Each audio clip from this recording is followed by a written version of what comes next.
যদি বিয়ের পরে আপনি জানতে পারেন আপনার স্ত্রী আগেই ধর্ষণ হয়েছে, অর্থাৎ তার ইচ্ছার বিরুদ্ধে তাকে ঘনিষ্ঠ হতে বাধ্য করা হয়েছে, তাহলে আপনি কি করবেন?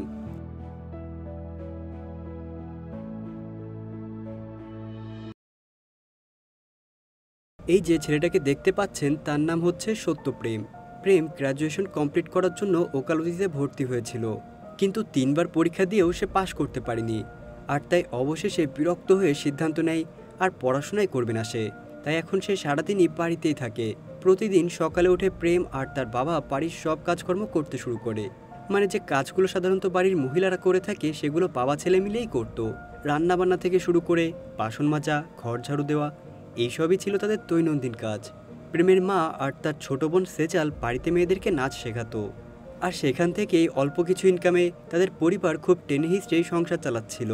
প্রেমের এলাকায় তার থেকেও বয়সে ছোট ছোট ছেলেদের বিয়ে হয়ে যাচ্ছিল, কিন্তু তার বিয়েই হচ্ছিল না। তাই সে সবসময় বাড়িতে তার বিয়ের জন্য প্রেশার দিত। কিন্তু বিয়ের কথা উঠলেই তার মা তাকে অপমান করে বলতো, তোর মতো বেকার ছেলেকে কে বিয়ে করবে রে, আর কেই বা মেয়ে দেবে তোকে। প্রেম তার বাবার সাথে আবার বন্ধুর মতো ফ্রি ছিল। একদিন দুজন গল্প করতে করতে তার বাবা যখন তাকে জিজ্ঞাসা করে প্রেমের কোনো মেয়েকে পছন্দ আছে কিনা, তখন সে তার বাবাকে 1 বছর আগের একটা ঘটনা বলতে থাকে। আসলে গত বছর প্রেম যখন একটা জলসাতে গিয়েছিল, সেখানে কথা নামের একটা মেয়ের সাথে দেখা হয়। মেয়েটা দেখতে যেমন সুন্দর ছিল, ঠিক তেমনি সুন্দর নাচতেও পারত, এমনকি গানও গাইতে পারে। আর তাকে প্রথম দেখাতেই প্রেমের বেশ ভালো লেগে যায়। অনুষ্ঠানের শেষে যখন প্রেম কথার সাথে পরিচিত হতে আসে, আর তখন তার সাথে কথা বলতে বলতে প্রেম জানতে পারে মেয়েটার নাম কথা। কিন্তু একটু ফ্লার্টিং করার চেষ্টা করতেই কথা তাকে জানিয়ে দেয় তার বয়ফ্রেন্ড আছে। আর কিছুক্ষণ পরেই সেখানে তার বয়ফ্রেন্ডও চলে আসে। এই ছেলেটার নাম ছিল তপন। এই প্রথম কোনো মেয়েকে তার পছন্দ হলো, অথচ তার বয়ফ্রেন্ড এসে তার সামনে মেয়েটাকে নিয়ে গেল। এটা দেখে প্রেম বেশ কষ্ট পায়। এরপর দৃশ্য আবার বর্তমানে চলে আসে, যেখানে সত্যের বাবা একটা মার্কেটে আসে। এটা ছিল মূলত একটা মিষ্টির দোকান। এই দোকানের মালিকের নাম হরিপ্রসাদ, কিন্তু হরিপ্রসাদ সেদিন দোকানেই আসেনি। তাই প্রেমের বাবা সেখানকার কর্মচারীকে জিজ্ঞাসা করে, তোমাদের মালিক আজকে দোকানে নেই কেন? তখন কর্মচারী তাকে জানায় তাদের মালিকের মেয়ে কথা রিসেন্টলি ব্রেকআপ হয়েছে। আর এটা নিয়েই হরিপ্রসাদ আছে বিশাল চিন্তায়, কারণ এলাকার সবাই মোটামুটি এই বিষয়টা জানতো। তাই এখন কথাকে কিভাবে বিয়ে দেবে সেটা নিয়েই পুরো পরিবারের মন খারাপ। এই খবরটা শুনে প্রেমের বাবা বাইরে এসেই প্রেমকে সব কিছু জানায়, আর তাকে বলে কথার ব্রেকআপ হয়ে গেছে, তাই এটাই তোমার জন্য মোক্ষম সুযোগ। আর দেরি না করে সুযোগ বুঝে কথাকে প্রপোজ করে ফেলো। এটা শুনে প্রেম অনেক খুশি হয়ে যায়। পরদিন তাদের এলাকায় আবার একটা জলসার অনুষ্ঠান ছিল, আর সেখানেই বরাবরের মতো হরিপ্রসাদ আর তার পুরো পরিবারের আসার কথা ছিল। তাই প্রেমের বাবাও প্রেমকে নিয়ে সেখানে চলে আসে। কিন্তু সেখানে আসার পর দেখা যায় কথা আসেনি। তখন প্রেমের বাবা হরিপ্রসাদকে জিজ্ঞাসা করে, কি ব্যাপার, তোমার মেয়ে আসেনি কেন? তখন হরিপ্রসাদ জানায় কথার শরীরটা খুব একটা ভালো নেই, এজন্যই সে আজকে অনুষ্ঠানে আসতে চাচ্ছিল না। এটা শুনে প্রেমের বাবা আবারও প্রেমকে ডেকে বলে, আজকে কথা বাড়িতে একাই আছে, আর তাই তুমি তাদের বাড়িতে যাও, তোমার মনের কথা তাকে খুলে বলো। বাবার কথা শুনে প্রেম তখনই কথাদের বাড়িতে চলে আসে। কথা ছিল বেশ বড়লোক পরিবারের, আর তাদের বিশাল বাড়ির দেয়াল টপকে প্রেম যখন ভেতরে ঢোকে, তখন দেখতে পায় কথা বেলকনিতেই দাঁড়িয়েছিল। প্রেম তখন নিচ থেকে বারবার কথাকে ডাকতে থাকে, কিন্তু কথাকে দেখে মনে হচ্ছিল সে যেন অন্য কোনো ঘরে আছে। তাই তখন প্রেম দেওয়াল পেয়ে বারান্দায় উঠে যায়। আর সেখানে কথার সাথে কথা বলতে গেলেই কথা যখন তার দিকে ফেরে, তাকে দেখে অনেক বিধ্বস্ত মনে হচ্ছিল। আর কোনো কথা বলার আগেই কথা মাথা ঘুরে প্রেমের গায়ের উপর পড়ে যায়। প্রেম তখন খেয়াল করে কথা ব্লেড দিয়ে তার হাতের শিরা কেটে ফেলেছে, আর সেখান থেকে প্রচুর পরিমাণে রক্তক্ষরণ হচ্ছে। প্রেম তখন আর এক মুহূর্তও দেরি না করে কথাকে হাসপাতালে নিয়ে আসে। আর ডাক্তার ট্রিটমেন্ট করার পর মৃত্যুর ঝুঁকি এড়িয়ে কথা স্বাভাবিক হয়।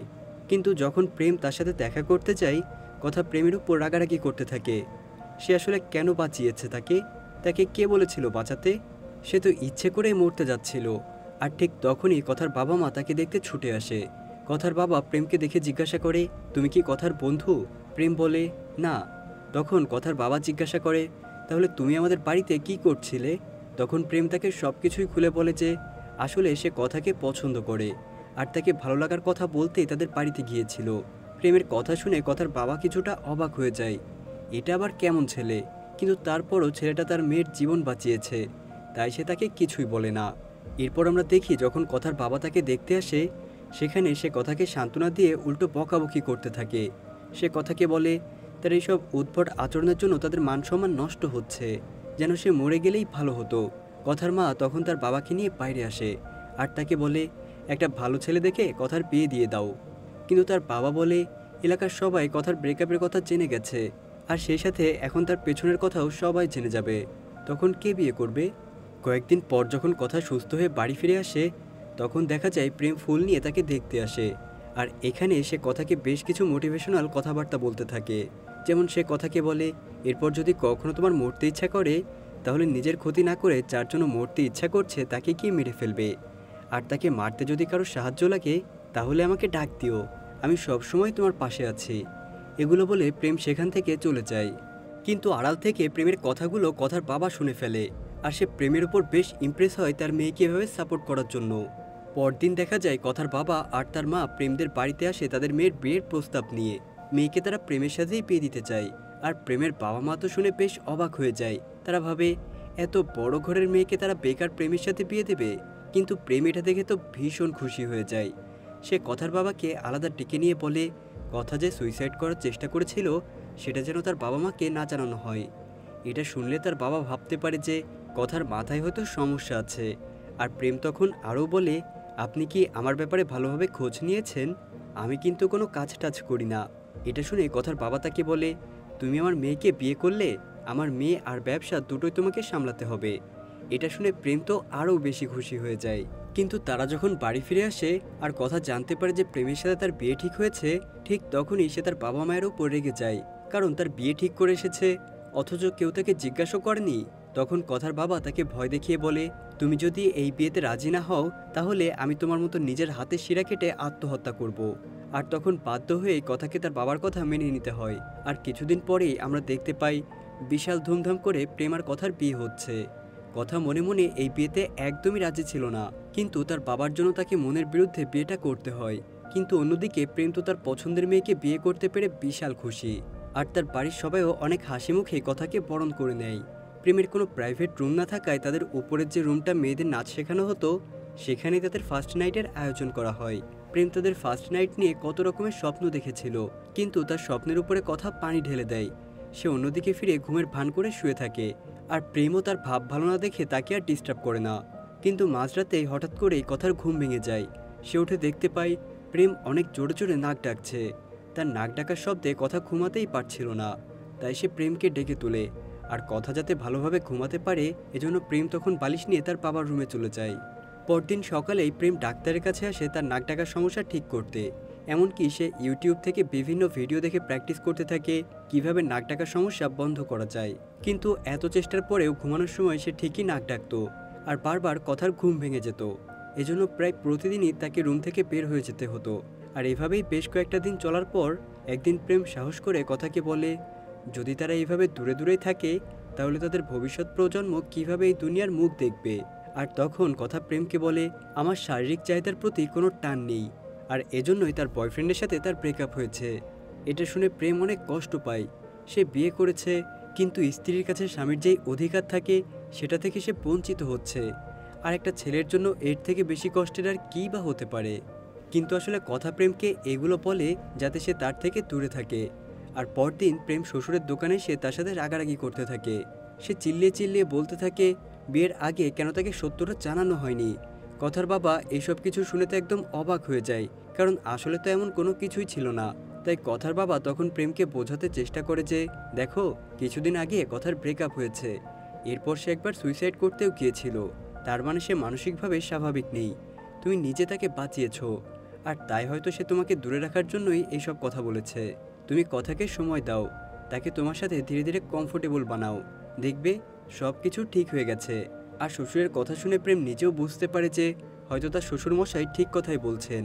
আর সেদিন সন্ধ্যায় বাড়ি ফিরে প্রেম কথাকে একতোড়া ফুল দিয়ে বিবাহের 1 মাস পূর্তি উপলক্ষে উইশ করে। কথা প্রেমকে জিজ্ঞাসা করে, স্ত্রীকে সবাই লাল গোলাপ দেয়, তুমি হলুদ গোলাপ দিয়েছো কেন?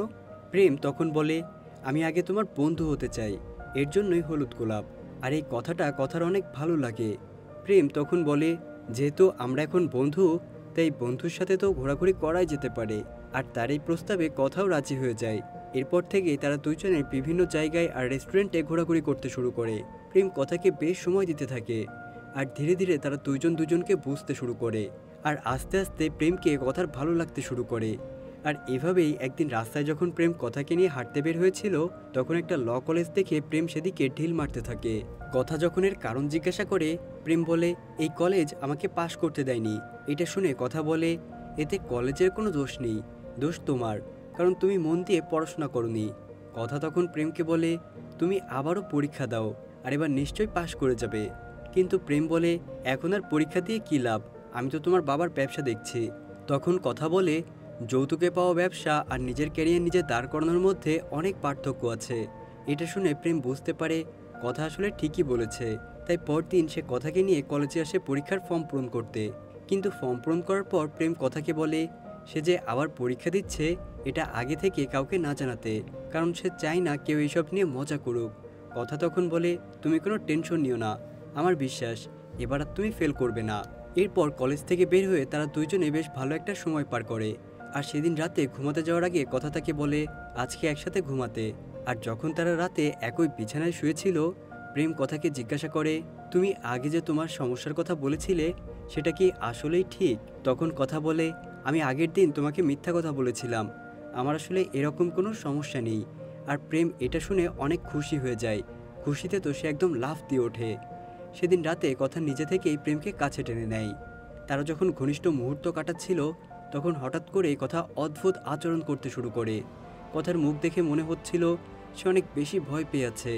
আর প্রায় কাঁদো কাঁদো গলায় সে বারবার একই কথা বলছিল যে, no no Tapan, I am not ready. আর এটা দেখে প্রেমের আর বুঝতে বাকি থাকে না যে নিশ্চয়ই অতীতে তপন কথার সাথে অনেক খারাপ কিছু করেছে। কিন্তু প্রেম তখন কথাকে বারবার ডেকে তার ঘোর কাটায়। কথা তখন কাঁদতে কাঁদতে ওয়াশরুমে চলে যায়। আর এই ঘটনাতে প্রেম তো অনেক টেনশনে পড়ে যায়। সে সারা রাত আর ঘুমাতে পারে না। আর তাই পরদিন সে কথার বাড়িতে চলে যায় তার শ্বশুরের সাথে কথা বলতে। প্রেম তখন তার কাছে আসল সত্যিটা জানতে চায়, কথা কেন সেদিন সুইসাইড করতে গিয়েছিল। আর কথার বাবা তখন প্রেমের অবস্থা বুঝে আসল সত্যি কথাটা বলে দেয়। সে বলে, কথা বিয়ের আগে তার বয়ফ্রেন্ডের সাথে ঘনিষ্ঠ হয়েছিল, আর সে একটা সময় প্রেগনেন্ট হয়ে পড়ে। আর তাই সে আমার মান সম্মান তো নষ্ট করেছে, এখন তোমার জীবনটাও নষ্ট করছে। আর সে যদি বেশি ঝামেলা করে তাহলে 2-4টা থাপ্পড় দিয়ে দিও। এটা বলার সাথে সাথেই প্রেম তখন প্রচণ্ড রেগে গিয়ে তার শ্বশুরকে মারতে তেড়ে আসে। কিন্তু শেষ মুহূর্তে সে নিজেকে সামলে নেয়। আর তখন সে তার শ্বশুরকে বলে, আপনি কি একবার নিজের মেয়ের কাছে শুনে দেখেছিলেন যে সে আসলে কি চাই আর আসলে সেদিন কি হয়েছিল? আর তখন সে বলে, কথার এক্স বয়ফ্রেন্ড আসলে কথাকে জোর করে রেপ করেছিল, আর এই কারণেই কথা প্রেগনেন্ট হয়ে গিয়েছিল। আর অন্যদিকে তখন প্রেমের বাড়িতে লোকজন জেনে গিয়েছিল যে কথা বিয়ের পর থেকেই প্রেমকে তার সাথে ঘুমাতে দেয় না। আর এটা নিয়ে প্রেমের ফুফু যখন কথাকে এর কারণ জিজ্ঞাসা করে, তখন সবার কথার প্রেশার সহ্য করতে না পেরে কথা তাদেরকে সত্যিটা বলে দেয়। সে বলে যে বিয়ের আগে সে তার বয়ফ্রেন্ড তপনের কাছে রেপ হয়েছিল, তার ইচ্ছের বিরুদ্ধে তপন তার সাথে ঘনিষ্ঠ হয়, আর এতে করে কথা প্রেগনেন্ট হয়ে যায়। আর যখন এটা তপন জানতে পারে, সে কথাকে বিয়ে করতে অস্বীকার করে। আর তাই বাধ্য হয়েই অ্যাবর্শন করাতে হয়। আর এই কারণেই সে সুইসাইড করতে চেয়েছিল। আর এই ঘটনার পর থেকেই তার কাছাকাছি কোনো ছেলে আসলেই সে ভয় পায়। তাই সে এতদিন ধরে প্রেমের কাছে থাকতে পারেনি। পরিবারের সবাই সব কিছু শুনে একদম থমকে যায়, কারণ তারা কেউ এইসব আশাই করেনি। আর অন্যদিকে আমরা দেখি প্রেম তখন রেগে তপনের অফিসে এসে তাকে মারতে শুরু করে। তাকে আচ্ছা মতো পিটিয়ে যখন সে বাসায় ফিরে আসে, কথা তার হাতে রক্ত দেখে জিজ্ঞাসা করে, কি হয়েছে? তখন প্রেম বলে, ভয়ের কিছু নেই, এটা আমার রক্ত না, এটা হচ্ছে তপনের রক্ত। কথা তখন জিজ্ঞাসা করে, তুমি তপনকে মেরেছ? এটা শুনে প্রেম বলে, আমি তো তোমার বাবাকেও মারতে গিয়েছিলাম, কিন্তু অনেক কষ্টে নিজেকে কন্ট্রোল করেছি। তুমি তোমার বাবাকে সত্যিটা বলনি কেন? আর কথা তখন জানায় বাবাকে সে এই সত্যিটা বলতে পারতো না। আর তাছাড়াও বয়ফ্রেন্ডের সাথে ঘুরতে গিয়ে সে তার ইচ্ছার বিরুদ্ধে প্রেগনেন্ট হয়েছে, এটাও কেউ বিশ্বাস করবে না। কিন্তু এসব কিছুর মধ্যে একটা ভালো দিক দেখা যায়, সেটা হলো কথার ব্যাপারে সব কিছু জানার পরেও প্রেমের পরিবার তার সাথে একদমই স্বাভাবিক আচরণ করছিল। আর বিশেষ করে প্রেমের মা কথাকে একজন মেয়ে হিসেবেই অনেক সাপোর্ট করে। আর তাই কথাও নিজের হীনমন্যতা ভুলতে থাকে। আর প্রেম তো অনেক আগেই সব কিছু জেনেই তাকে মেনে নিয়েছে। প্রেমের ফুফু তখন কথার হাতে কিছু টাকা দিয়ে তাদেরকে হানিমুনে যেতে বলে, যাতে সব কিছু থেকে দূরে তারা কিছু ভালো সময় কাটাতে পারে। আর তাই প্রেম আর কথাও হানিমুনে চলে আসে। আর এখানে এসে তারা দুজন বেশ ভালো একটা সময় কাটায়। দুজনেই সময়গুলোকে উপভোগ করার চেষ্টা করছিল। কিন্তু যখনই কথা প্রেমের সাথে ঘনিষ্ঠ হওয়ার চেষ্টা করে, তার বারবার অতীতের স্মৃতিগুলো সামনে ভেসে ওঠে। হানিমুন শেষ করে তারা যখন বাড়িতে ফিরে আসে, প্রেমের মন বেশ খারাপ ছিল। আর তার মা তখন তার ছেলের মন খারাপ দেখে তার পাশে এসে বসে। আর সে প্রেমকে বলে, তুই যদি সবসময় কথাকে সাপোর্ট করিস, তার পাশে থেকে তাকে ভালোবাসিস, তাহলে নিশ্চয়ই একদিন কথা সব কিছু ভুলে আবার স্বাভাবিক হয়ে উঠবে। কিন্তু তারপরেও প্রেম কথার সাথে ঘটে যাওয়া বিষয় নিয়ে কিছু একটা ভাবছিল। এরপর একদিন কথার বাড়িতে একটা পূজার আয়োজন করা হয়।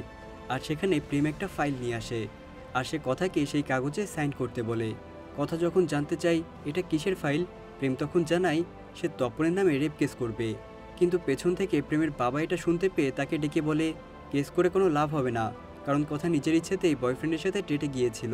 প্রেম তখন রেগে গিয়ে বলে, ডেটে গিয়েছিল তো কী হয়েছে, সে তো তার বয়ফ্রেন্ডকে কোনো অনুমতি দেয়নি, স্পষ্টভাবে বারবার না বলেছে।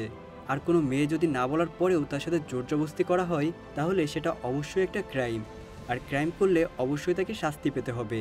তখন কথা বলে, বাবা ঠিকই বলেছে, কেউ আমার কথা বিশ্বাস করবে না।